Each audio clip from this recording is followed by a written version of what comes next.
राज्य सरकार की महत्वाकांक्षी योजना महतारी वंदन योजना 1 मार्च से प्रारंभ हो गई, जिसका फार्म आज से हम लोग आंगनबाड़ी केंद्रों में भर रहे हैं। मेरे सेक्टर कौरीन भाटा के सभी आंगनबाड़ी केंद्रों में महतारी वंदन योजना के फार्म भराए जा रहे हैं।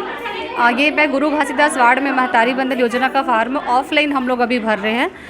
उसी में यहाँ पे सभी हितग्राही बैठे, इनको हम लोग दस्तावेज क्या क्या आवश्यक दस्तावेज है उसकी भी जानकारी दे रहे हैं और साथ ही साथ उनका फार्म भी यहाँ पे हम लोग जमा कर रहे हैं।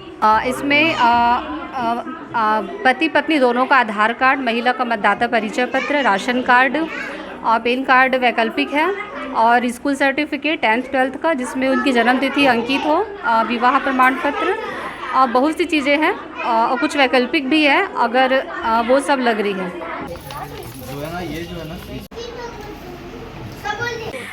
राज्य सरकार की जो योजना है महतारी वंदन योजना, इसका फॉर्म आज से भरना चालू हुआ है सर।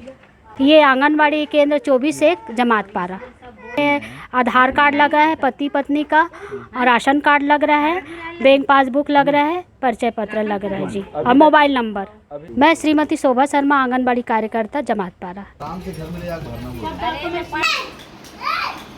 छत्तीसगढ़ प्रदेश के मुखिया माननीय विष्णुदेव साय जी ने जो घोषणा किया था कि चुनाव के पूर्व में कि समस्त जो विवाहित महिलाएं हैं उनके खाते में सीधा प्रति माह 1000 रुपया दी जाएगी, जिससे उनको थोड़ा सा संबल मिलेगा। और इसी के अंतर्गत वार्ड नंबर 24 में आज महतारी वंदन योजना का फॉर्म भराया जा रहा है, जिसमें हमारे जो आंगनबाड़ी सहायिका दीदियाँ हैं उनका और वार्डवासियों का भी सहयोग मिल रहा है। साथ ही बहुत ही सीधे तरीके से, बहुत ही सामान्य रूप से यह फॉर्म यहाँ पे भराया जा रहा है और यह फॉर्म जल्द ही ऑनलाइन सबमिट होने के बाद में हमारी जो बहनें माताएं हैं उनके खाते में 1000 रुपये की राशि दी जाएगी।